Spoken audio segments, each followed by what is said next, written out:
الحمد لله نستعينه ونستغفره ونؤمن به ونتوكل عليه ونعوذ بالله من شرور أنفسنا ومن سيئات أعمالنا فمن يهده الله فلا مضل له ومن يضلله فلا هادي له وأشهد أن لا إله إلا الله وأشهد أن محمدا عبده ورسوله أرسله بالحق بشيرا ونذيرا اللهم صل على سيدنا وحبيبنا وشفيعنا محمد صلى الله عليه وسلم رب اشرح لي صدري ويسر لي أمري واحلل عقدة من لساني يفقهوا قولي ربنا زدنا علما. Last time I was here, we talked about how and why to prepare for Ramadan.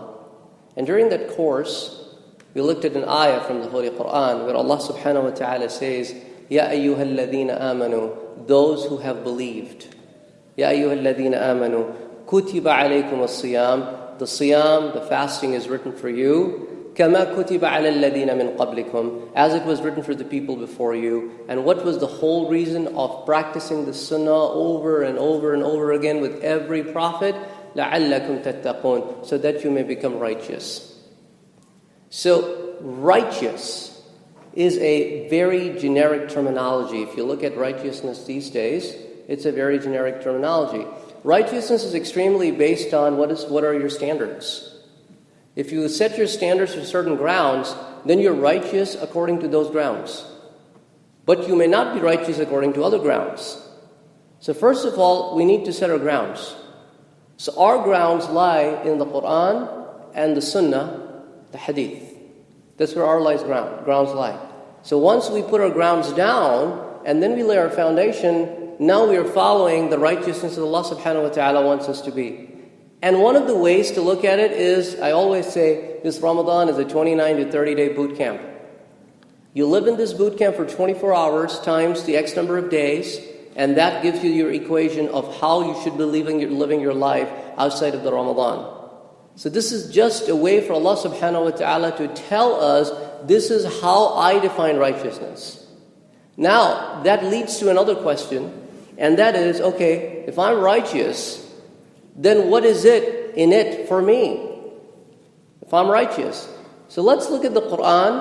Of course, it's a very detailed topic. We're going to look at some of the ayahs from the Quran. We're going to be looking at some of the hadith to see what is it in it for us if we are righteous. First of all, I would like to share with you the dua of Ibrahim alayhi salam. Ibrahim alayhi salam said to Allah subhanahu wa ta'ala, وَلَا تُخْزِنِي يَوْمَ يُبْعَثُونَ. Oh Allah subhanahu wa ta'ala, I am requesting you not to dishonor me on the day of judgment when everybody will be resurrected. Now that is a very, very strong statement. Because somebody in the capacity of Ibrahim alayhi salam, who's a prophet of Allah subhanahu wa ta'ala, this is the humbleness. But he's trying to tell us a message. He's trying to give us a message that always look forward towards that day. Do not do anything that you may cause a dishonor to yourself. Because that day everybody will going to be watching everybody. So it doesn't matter how well we hide these things, these times, these days, they will all going to be disclosed that day. Everybody will going to get to know about it. Everybody will going to get to know about the intentions. Now that's the worst part. Apparently a person is doing good deeds, but everybody in that day will going to get to know the intentions that the person had in their heart. So Allah subhanahu wa ta'ala, among the first set of people to be going in the hellfire, will going to be the people who died in the cause of Allah subhanahu wa ta'ala, who were the ulama. And the reason of they being sent into hellfire, they'll say, well, we fought for you, we taught for you. Allah subhanahu wa ta'ala will say, no, you're lying. You fought so that people will say, wow, what a fighter. You taught people Islam, you are a big alim, so that you can get this appraisal from people that, oh wow, what a great alim. You never did it for me. So when you didn't do it for me, I have nothing for you.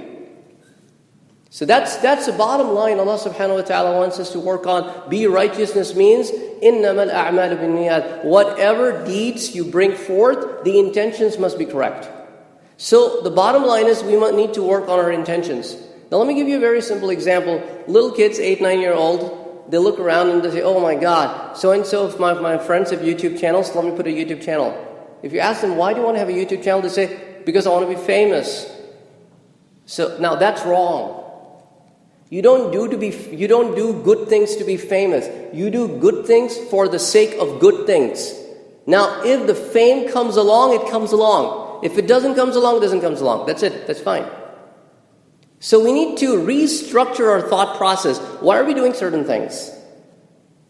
So that is an extreme core of the month of Ramadan, that we need to bring that righteousness back in us, which is the intention, the purity of that. So Allah subhanahu wa ta'ala in the same surah where Ibrahim alayhi salam says, وَلَا تُخْزِنِي يَوْمَ يُبْعَثُونَ يَوْمَ لَا يَنْفَعُ مَالٌ وَلَا بَنُونَ. This will going to be the day when neither your wealth nor your family, nothing can protect you. It doesn't matter how wealthy you are, how rich you are. You have to all go away. You all have to be resurrected the same way. You all have to face your Lord. إِلَّا مَنْ أَتَى اللَّهَ بِقَلْبٍ سَلِيمٍ. Now that is the core, punchline. Except for those people who are going to come to Allah subhanahu wa ta'ala with a sound heart. Means the heart that had good intentions. So nobody is safe but the guy with a good heart. So if the heart is good, your intentions were pure, then your deeds are accepted. And then these are the kind of people Allah subhanahu wa ta'ala says, وَأُزْلِفَتِ الْجَنَّةِ. I will going to bring the Jannah for who? لِلْمُتَّقِينَ. Those who are righteous. And that's exactly what Ramadan is talking about to us, that لَعَلَّكُمْ تَتَّقُونَ, so that you're righteous. So that you can be the deserving individuals of that Jannah. So Allah subhanahu wa ta'ala in Surah An-Naba says, إِنَّ لِلْمُتَّقِينَ مَفَازًا. The muttaqeen are the people that they will have a success. So Allah subhanahu wa ta'ala talks about winning of a Jannah as a success. Now comes the question, well, I was in Jannah when I came to earth. Of course, my dad, Adam, was in Jannah. That's exactly what the whole test is for. Can you buy it back? Can you prove yourself that you deserve to be in Jannah back again? That's the whole point. So yes, you were there. Now you need to earn that place back. So Allah subhanahu wa ta'ala says this is a kind of a place. حَدَائِقَ وَأَعْنَابًا. There are gardens and then there are grapeyards. Now grape is mentioned in several places in the Quran because the nature of the sophisticated nature of the grape. If you go out in the market today, grape is one of the most expensive fruits that you can buy. It's usually on the expensive side. And it's not that it's not in abundance. It's in abundance. You find it all year round, and usually when you find all year round, it's usually in the top most expensive fruits that you may find. So Allah subhanahu wa ta'ala is preparing us here to be the people who are ready to live in Jannah. Now notice in Jannah, Allah subhanahu wa ta'ala says, لَا يَسْمَعُونَ فِيهَا لَغْوًا وَلَا كِذَّابًا. Jannah will going to be a place where you will not going to hear any foul talk. You're not going to hear anybody lying. Now aren't those two things that you have to observe and follow when you're fasting? You can't lie. You cannot foul talk. You got to guard your tongue. So Allah subhanahu wa ta'ala is trying to tell us what exactly you have to live up to. And when you follow that, جَذَاءً مِّن رَبِّكَ عَطَاءً حِسَابًا. There is abundance of reward from you from Allah subhanahu wa ta'ala. Because remember, رَبِّ السَّمَاوَاتِ وَالْأَرْضِ. He is the Rabb. He is the caretaker of whatever is in the heavens and whatever is in the earth. وَمَا بَيْنَهُمَا. And whatever is between them. And also remember, He is of an honor that لَا يَمْلِكُونَ مِنْهُ خِطَابًا. Nobody can dare to speak in front of Him unless He gives a permission. That's His place. So if He grants anything, nobody is there to stop. If He does not give anything, nobody is there to give you that thing. That is the place of Allah subhanahu wa ta'ala. In another surah, Allah subhanahu wa ta'ala says, إِنَّ الْمُتَّقِينَ. Now notice the word, إِنَّ الْمُتَّقِينَ فِي جَنَّاتٍ وَعُيُونٍ. These muttaqeen will going to be in the gardens that are going to have water springs. Now we don't realize the importance of fresh water because we're sitting on 25% of the world's fresh water. But go out to places where there's no water. Go out to places in America where actually water is being fetched from other states to deliver to the local communities. Look at Arizona. Now look at that state. That has no water resource to rely on for the entire state. So right within this country, there are so many places where you can go and see, oh my God, there's no water here. There is no water here. So, and think about the deserts. Think about other places where you're going to go. So Allah subhanahu wa ta'ala says, there you'll be sitting on the fresh water, which will be owned by you. In some of the hadiths, Prophet Muhammad sallallahu alaihi wasallam said that you will be able to command the water, that the direction of its flow can be controlled by your command. You'll have springs of water, springs of milk, honey, and a lot of other things. So this is a very, very beautiful place. Allah subhanahu wa ta'ala says, أُدْخُلُوهَا بِسَلَامٍ آمِنِينَ. enter this place in peace and security. Very important things in today's life, peace and security. A lot of us don't have peace. Now you'll say, oh, I live in a peaceful place, but what about the inside? The inner peace. Outer peace, inner peace. Both are extremely important. So Allah subhanahu wa ta'ala says, enter this place in peace and security. Nobody will touch you, will dare to touch you. Don't even have to worry about anybody bothering you or taking anything that belongs to you. So it's a complete peace and harmony over there. And Allah subhanahu wa ta'ala says, وَنَزَعْنَا مَا فِي صُدُورِهِم مِّن غِلٍّ. We will going to take away from their hearts any ill feelings that they may have against any other human being. إِخْوَانًا عَلَى سُرُرٍ مُتَقَابِلِينَ. They will all going to be like brothers when they will going to be facing each other on thrones. So Allah subhanahu wa ta'ala then says in one more ayah down, ayah number 49, نَبِّ عِبَادِي. O Prophet Muhammad sallallahu alaihi wasallam, tell my worshippers, أَنِّي أَنَا الْغَفُورُ الرَّحِيمُ. It is I, the most merciful, the most forgiving. It is I who is capable of doing all these things. So the bottom line is, in the light of the ayahs of the Quran that I presented to you so far, the idea is to get the righteousness. And where do you begin the righteousness? With the intention. Have the purity of the intention. And then you spring that flower in. So now let's look at some of the hadiths where Prophet Muhammad sallallahu alaihi wasallam talks about the idea that I presented earlier on. What is it in it for me that I being righteous? So here in the first hadith reported by Imam al-Bayhaqi in Shu'ab al-Iman, reported by Bahz bin Hakim. Now in some of the books in hadith, they mention like this. Bahz bin Hakim says, I reported it from my dad, and he reported it from his dad. So the names are not mentioned. This is where the ulama go and do the research in the books of Asma'ul Rijal, and they figure out, okay, who is the dad of Bahz bin Hakim? It's quite evident it's Hakim. But who is the dad of Hakim? Now Hakim's dad is Muawiyah bin Hayda Qushayri. So now they pull these names out.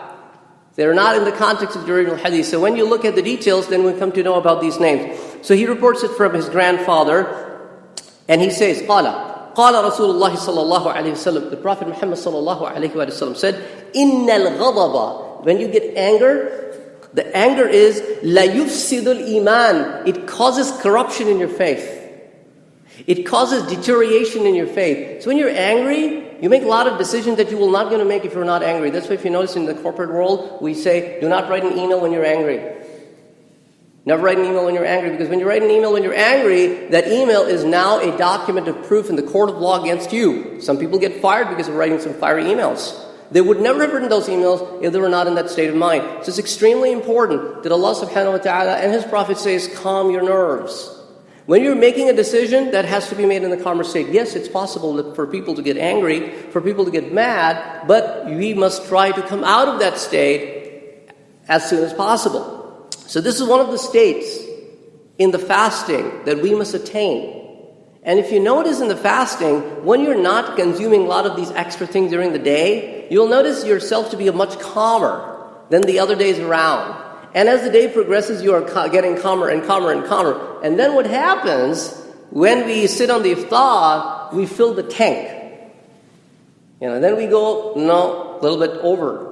And then we are here in the salah, we're a little bit sleepy, and then we go back, and then we fill it again, and then the suhoor starts. So we are totally killing the purpose by overfeeding ourselves. Some of the people actually gain weight in Ramadan. So anyway, going on to the next hadith, Prophet Muhammad sallallahu alaihi wasallam said, reported by Ibn Mas'ud radiyallahu ta'ala anhu in Tirmizi, and Imam Bayhaqi also reported in Shu'ab al-Iman, that قال رسول الله صلى الله عليه وسلم ليس المؤمن. This person is not a believer. Means his state of iman is in the deterioration. Why? Because he's in a state where he's doing foul talk. So Prophet Muhammad صلى الله عليه وسلم said ليس المؤمن بالطعان ولا باللعان ولا الفاحش ولا البذي. So this is the person who will not going to curse anybody, will not going to taunt at anybody, will not going to use a foul language, will not going to do anything which will going to hurt anybody. He's always guarding his tongue. He's always guarding his tongue. And that is another thing the Prophet Muhammad also said to the young people of Medina, that guard your tongues.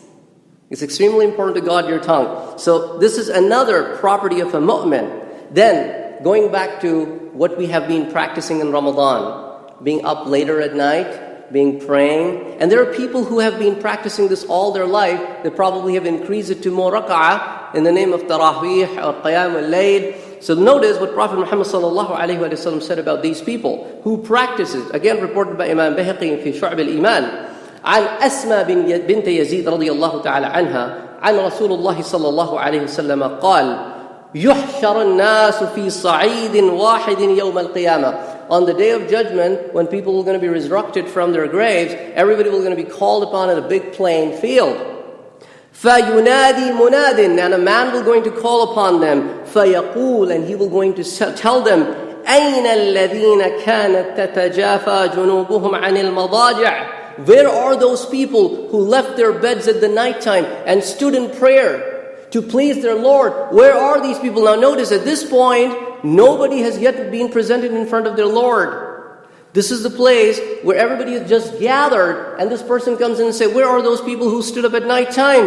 And فَيَقُومُونَ, these people are going to stand and say, here we are. And Prophet Muhammad ﷺ said, وَهُمْ قَلِيلٌ. There are going to be very few of those people who will be able to do that. So the person who's going to call upon them will say, فَيَدْخُلُونَ الْجَنَّةِ, enter the Jannah, بِغَيْرِ حِسَابٍ. Nobody will ask you any questions. Nobody will ask you any questions. Just enter the Jannah. And then once they have entered the Jannah, ثُمَّ يُؤْمَرُ سَائِرُ النَّاسِ إِلَى الْحِسَابِ. Then the rest of the people are going to be called upon so that they may give their hisab. They may basically prove themselves where they stand. So it's an extremely important thing, but the bottom line is intention. Got to be done to please Allah subhanahu wa ta'ala. And what kind of place is this, the Jannah, where these people are so eager to go? Allah subhanahu wa ta'ala says, this is Hadith al-Qudsi reported by Imam al-Bukhari and Imam al-Muslim. So this is Hadith al-Qudsi. On top of that, this is Hadith al-Sahih reported as Muttaqeen alayh. So it is the topmost category in Hadith. So in this, Allah subhanahu wa ta'ala says that I have prepared this Jannah لِعِبَادِ الصَّالِحِينَ, for those of my believer, those of my worshippers who are righteous. And what kind of place is this? مَا لَا عَيْنٌ رَأَتْ. This is the kind of a place that no eye has yet seen. وَلَا أُذُنٌ سَمِعْتْ, that no ears have ever listened about it. وَلَا خَطَرَ عَلَى قَلْبِ بَشَرٍ. And this is the kind of a place that no heart of a human have ever even had a thought about it.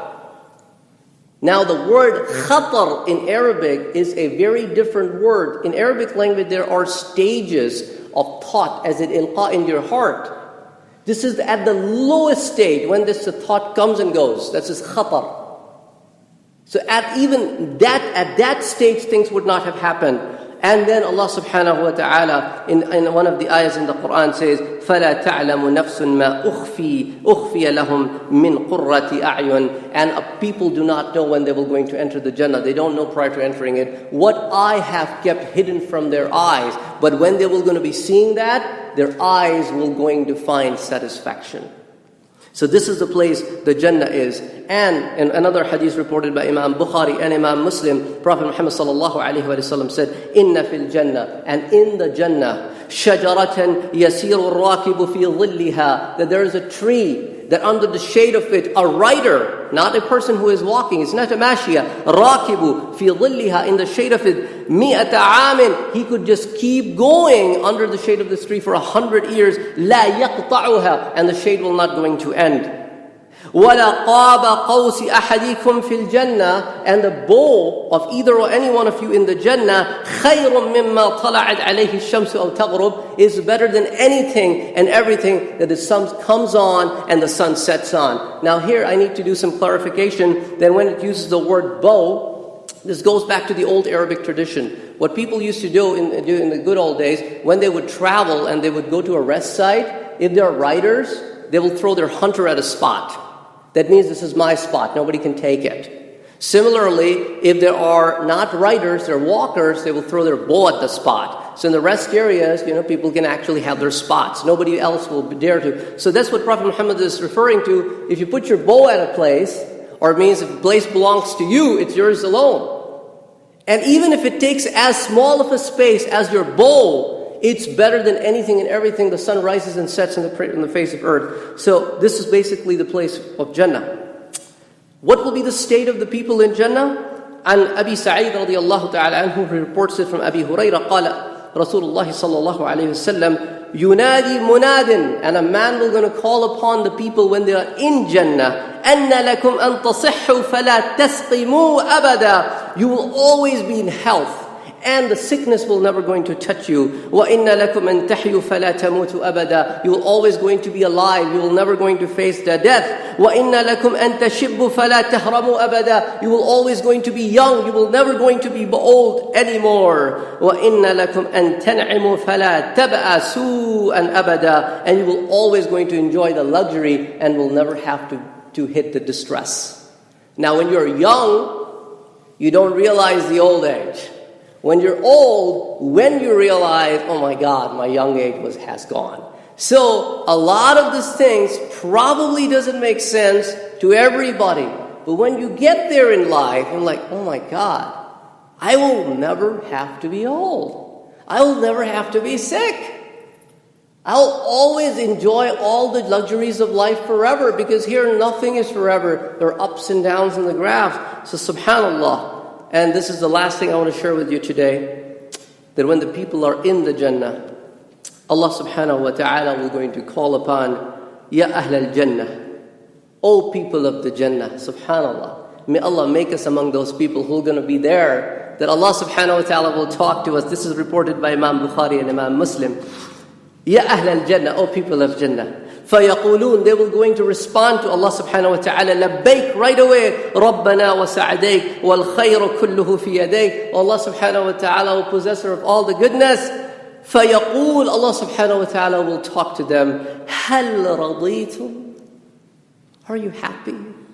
Are you content with what you have?